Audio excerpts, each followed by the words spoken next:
Hi friends, Assalamu alaikum wa rahmatullah. Friends, welcome back to my channel. Friends, I hope and believe that you are all well. Alhamdulillah, I'm also well by the grace of Allah. দেশে এবং দেশের বাইরে যে যেখানে আছেন সকলকে স্বাগতম, শুভেচ্ছা এবং অভিনন্দন জানিয়ে আজকের ভিডিওটি শুরু করছি। ফ্রেন্ডস, আজকে আমাদের আলোচনার মূল বিষয়বস্তু হচ্ছে ডু ডাস এবং ডিডের স্থায়ী সমাধান। ইতিমধ্যে আপনারা থাম্বনেল দেখে বুঝতে পেরেছেন আজকে আলোচনার মূল বিষয়বস্তু। তো এই ডু ডাস ডিডকে কেন্দ্র করে আমাদের সকলেরই সমস্যা থাকে।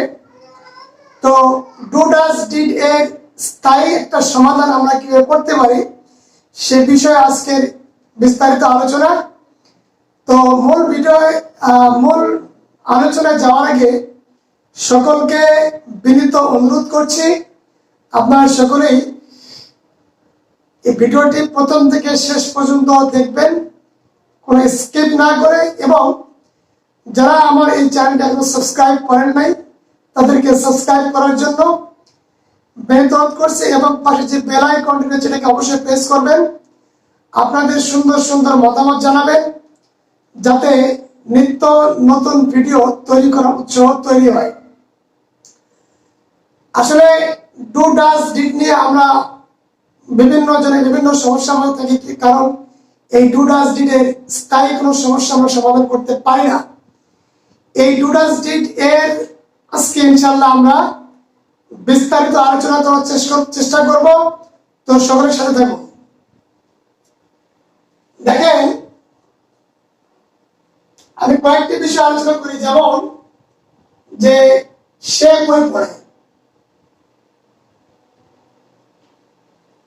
সে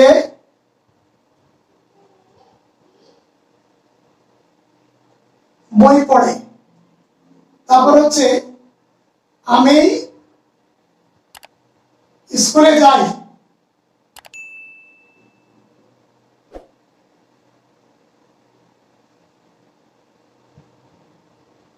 এই তো এই দুটো বাক্য নিয়ে আলোচনা করি। তো আমাদেরকে দেখতে হবে এই দুটো বাক্য কোন টেন্সের মধ্যে আছে। সে বই পড়ে, আমি স্কুলে যাই, ঠিক আছে।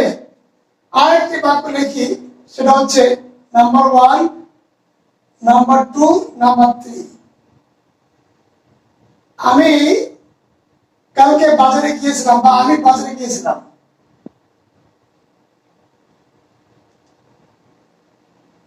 বাজারে গিয়েছিলাম।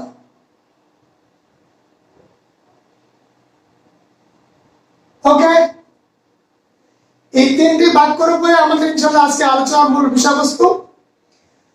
তো দেখেন, প্রথম যে দুটো বাক্য লিখেছি, সে বই পড়ে, আমি স্কুলে যাই, এই দুটি বাক্য কোন টেন্সের মধ্যে পড়ে? আমরা জানি টেন্স হচ্ছে তিন প্রকার, প্রেজেন্ট, পাস্ট এন্ড ফিউচার।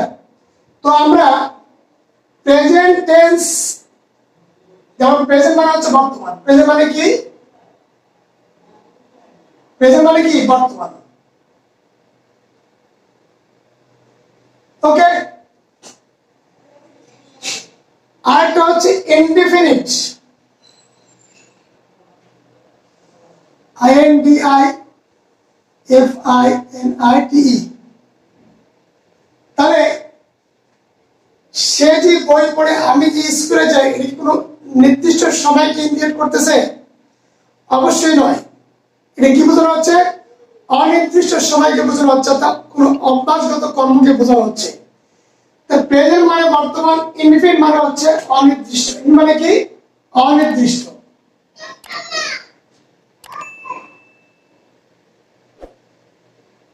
তো বর্তমান সময় অনির্দিষ্ট কোন কর্মকাণ্ডকে কি বলা হয়? প্রেজেন্ট ইনডিফিনিট টেন্স বলা হয়। কি বলা হয়? প্রেজেন্ট ইনডিফিনিট টেন্স বলা হয়। এখন আপনারা বলতে পারেন যে ডু ডাস ডিড এর সাথে প্রেজেন্ট ইনডিফিনিট টেন্সের সম্পর্ক কি?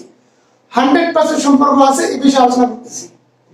তাহলে সে বই পড়ে, আমি স্কুলে যাই, আমি বাজারে গিয়েছিলাম, প্রথম দুইটা বাক্য আলোচনা করি। সে বই পড়ে, তাহলে সে ইংরেজি কি? অবশ্যই হি। এখানে কি হি, তাহলে হি সে বই পড়ে, হি রিড, সে পড়ে, কি পড়ে? বই, হি রিড বুক।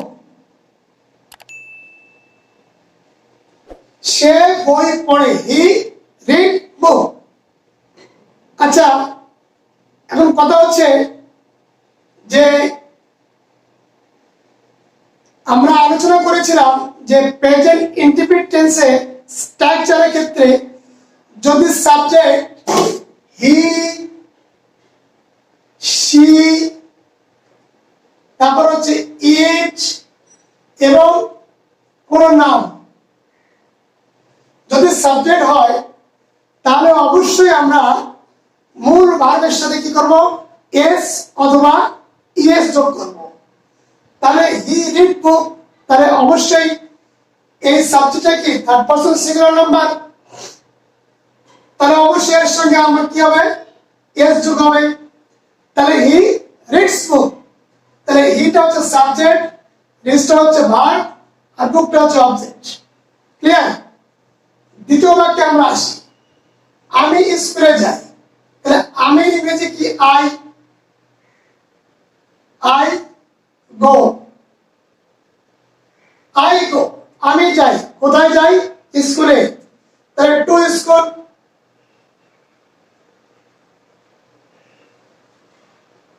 ওকে, তাহলে আই গো টু স্কুল। এই দুটি বাক্য আমাদেরকে কখনোই কিন্তু নির্দিষ্ট কোনো সময়কে ইন্ডিকেট করতেছে না।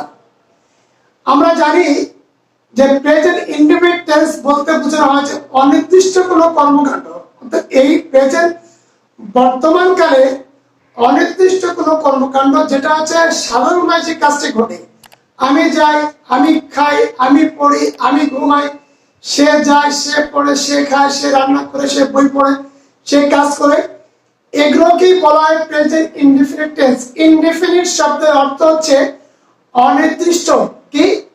অনির্দিষ্ট। আর প্রেজেন্ট শব্দের অর্থ হচ্ছে বর্তমান। তাহলে বর্তমান কালে অনির্দিষ্ট কোন কর্মকাণ্ডকে কি বলা হয়? প্রেজেন্ট ইনডিফিনিট টেন্স বলা হয়। এখন এইটাকে আমরা নেগেটিভ করব। ক্লিয়ার? কারণ আমাদের আজকের মূল আলোচনার বিষয়বস্তু হচ্ছে ডু, ডাস এবং ডিড এর ব্যবহার। তাহলে সে বই পড়ে, তাহলে নেগেটিভের স্ট্রাকচার কি? নেগেটিভের স্ট্রাকচার কি আমরা এরকম করে নিই, subject plus do not oblique does not plus কি এক্সটেনশন। আচ্ছা, এখন প্রশ্ন হচ্ছে ডাজ নট কখন বসবে? যদি সাবজেক্ট কি হয় হি, সি, ইট এবং কোন নাম যদি হয়, অর্থাৎ থার্ড পারসন সিঙ্গুলার নাম্বার হলেই সাবজেক্টের পরে কি বসবে? ডাজ নট বসবে। তাহলে প্রথম বাক্যটা আমরা দেখি হি রিডস বুক, তাহলে কি হবে? তাহলে হিটাকে সামনে আমরা নিয়ে আসি, নেগেটিভ। তাহলে হি, তারপরে কি? Does not, he does not read book। দেখেন তো এই বাক্যটা ঠিক হয়েছে কিনা? তাহলে he does not read book। এরপরে এইটাকে আমরা যদি ইন্টারোগেটিভ করি তাহলে কি হবে? সামনে ডাস চলে আসবে। দেখেন এইটাকে আমরা এইখানে লিখলাম, এক নম্বর বাক্য নাম্বার 1 ইন্টারোগেটিভ। তাহলে does he read book, does he read বুক। তাহলে আমরা আজকে বুঝলাম ডাজ কোন ক্ষেত্রে বসে। ডাজ তখনই বসবে সাবজেক্ট যদি প্রেজেন্ট ইনডিফিনিট টেন্সের ক্ষেত্রে সাবজেক্ট যদি হি, সি, ইট এবং কোন নাম যদি হয় সিঙ্গুলার নাম, তাহলেই নেগেটিভ হলে সাবজেক্টের পরে ডাজ নট, আর ইন্টারোগেটিভ হলে সাবজেক্টের পূর্বে কি ডাজ বসবে। That's clear. এখন আমরা আসবো এইটাকে আমরা যদি ডব্লিউএস কোশ্চেন দিয়ে আলোচনা করি তাহলে কি হবে, সে কি পড়ে, সে কি পড়ে। তাহলে সে কি পড়ে, 1 মিনিট প্লিজ। সে কি পড়ে, তাই না? তাহলে সে কি পড়ে,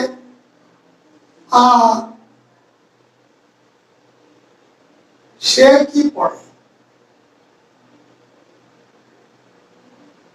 তাহলে কি ইংরেজি কি, হোয়াট, হোয়াট,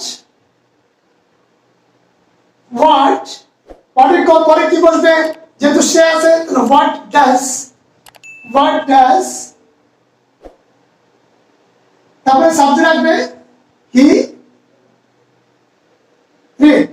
এই তো হয়ে গেল, হোয়াট ডাজ হি রিড। তাহলে আমরা ডাজের সমস্যার সমাধান করতে পারলাম। এখন আমরা টুর সমস্যার সমাধান করব।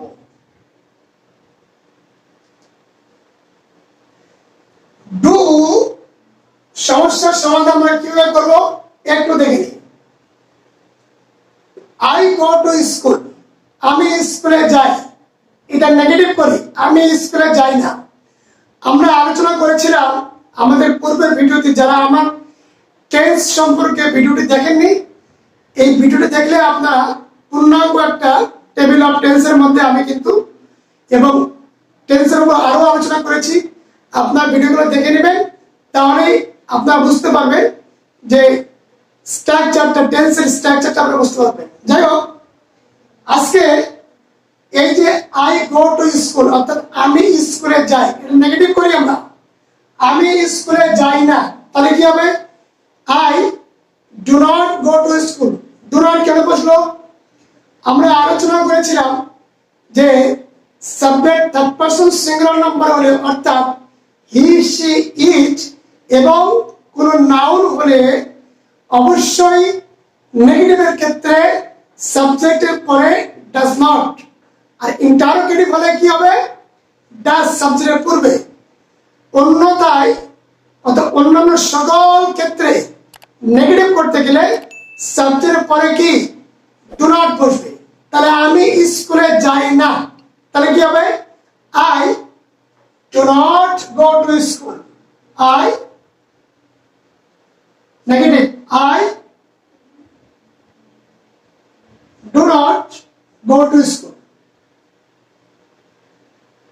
To school. ক্লিয়ার? আচ্ছা, তাহলে এখানে আমি কি স্কুলে যাই, আমি কি স্কুলে যাই, তাহলে কি হবে, do I go to school. তাহলে do I go to school, এই তো। তাহলে ডুর সমাধানে কিন্তু সমস্যা কিন্তু সমাধান সলভ। এরপরে আমরা আলোচনা করব ডিড সম্পর্কে। কি সম্পর্কে, ডিড সম্পর্কে। আচ্ছা, এখন একটু ডিড নিয়ে আলোচনা করি। Number 3, 3 number.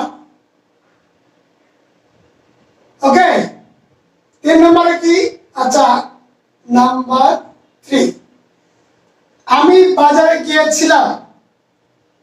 তাহলে যদি এই ধরনের কোনো বাক্য বোঝানো হয়, অর্থাৎ আমি গিয়েছিলাম, এই গিয়েছিলাম বলতে আমরা কি বুঝি, বর্তমান তো অবশ্যই নয়, অতীতকে বোঝানো হচ্ছে। কোথায় গিয়েছিলাম, বাজারে, সেটা পরের প্রশ্ন। তাহলে আমি গিয়েছিলাম, আমি বাজারে গিয়েছিলাম, তো এটার দ্বারা আমরা কি বুঝতেছি, অতীতের কর্মকাণ্ড বোঝানো হচ্ছে না।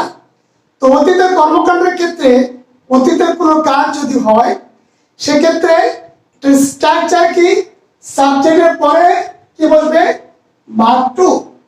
সাবজেক্টের পরে কি, ভার্ব টু, সাবজেক্ট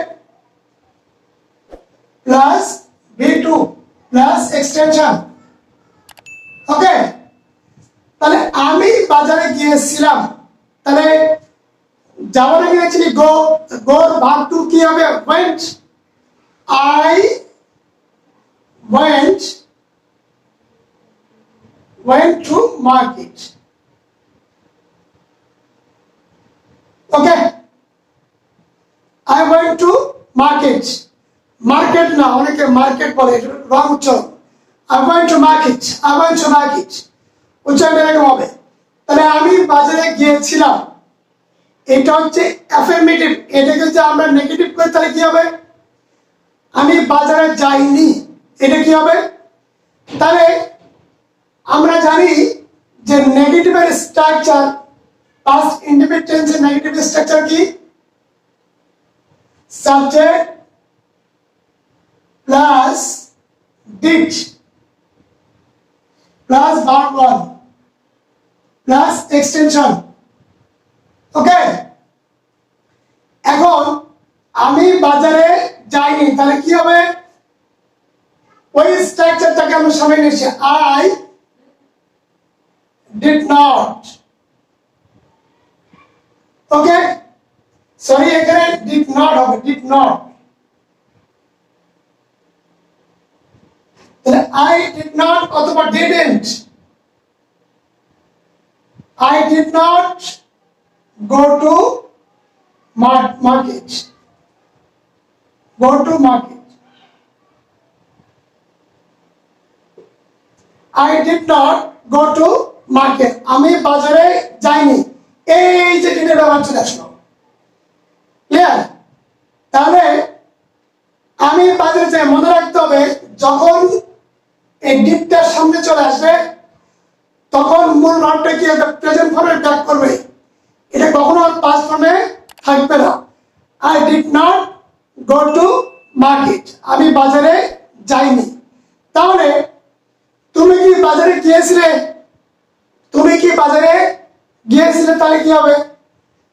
তুমি দিয়ে আমরা একটা উদাহরণ দিই, তাহলে সামনে কি চলে আসবে? ইন্টারোগেটিভের স্ট্রাকচার হচ্ছে সামনে ডিড আসবে, did plus subject plus V1 plus extension. Okay, তাহলে ডিড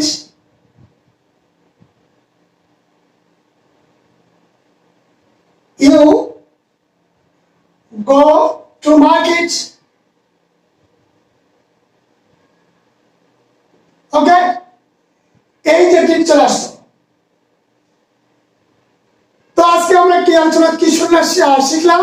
1 নম্বর হচ্ছে ডু, 2 নম্বর হচ্ছে ডাস, আর 3 নম্বর হচ্ছে ডিড। আমি আরেকটু আলোচনা এটা পুনরাবৃত্তি করতেছি, সেটা হচ্ছে ডাস কখন বসে? প্রেজেন্ট ইনডিফিনিট টেন্সের ক্ষেত্রে সাবজেক্ট হি, শি, ইট ইত্যাদি হলে যদি অ্যাফার্মেটিভ হয় তাহলে মূল ভার্বের সঙ্গে এস যোগ হবে। আর ইন্টারোগেটিভের ক্ষেত্রে সাবজেক্টের পরে ডাজ নট। ওকে, আর ইন্টারোগেটিভের ক্ষেত্রে সাবজেক্টের পূর্বে কি বসবে? ডাজ। আর সকল ক্ষেত্রে প্রেজেন্ট ইনডিফিনিট টেন্সের ক্ষেত্রে সাবজেক্টের পরে ডু নট এবং ইন্টারোগেটিভ হলে সাবজেক্টের পূর্বে ডু। আর পাস্ট টেন্সের ক্ষেত্রে ইন্টারোগেটিভ এবং নেগেটিভ ক্ষেত্রে কি বসবে? নেগেটিভের ক্ষেত্রে সাবজেক্টের পরে ডিড নট। আর যখনই আমরা ডিড নট বসাবো, অর্থাৎ যখন নেগেটিভ হবে এবং ইন্টারোগেটিভ হবে, তখন মূল ভার্বটা কি আসবে? প্রেজেন্ট ফর্মে আসবে, অর্থাৎ ভার্ব ওয়ানে আসবে। যেমন আমি বাজারে যাইনি, আমি ভাত খাইনি। I did not go to market. I did not eat rice. সে ভাত খায়নি, he did not eat rice. আর সে কি ভাত খেয়েছে? সে কি ভাত খেয়েছিল? Did he eat rice? এইটা হচ্ছে ডু, ডাজ, ডিড এর মূল আলোচনা। তো আপনাদের কাছে যদি আরো সুন্দর কোনো তথ্য থেকে থাকে আপনারা অবশ্যই কমেন্টস করে জানাবেন, যাতে আমিও শিখতে পারি। এবং পরিশেষে যদি কোথাও কোনো মিস্টেক হয়ে থাকে আপনারা অবশ্যই আপনাদের সুন্দর মতামত জানাবেন, যাতে আমিও শিখতে পারি। কারণ that is not limitation to learn, and I told my previous videos once again that actually I'm learning, আমি শিখছি এবং শেখার কোনো শেষ নেই। তো সকলে ভালো থাকবেন, সুস্থ থাকবেন, সুন্দর থাকবেন, সকলের সুস্বাস্থ্য এবং দীর্ঘায়ু কামনা করে এখানে শেষ করছি। Thank you, see you tomorrow in the video. আসসালামু আলাইকুম ওয়া রাহমাতুল্লাহ।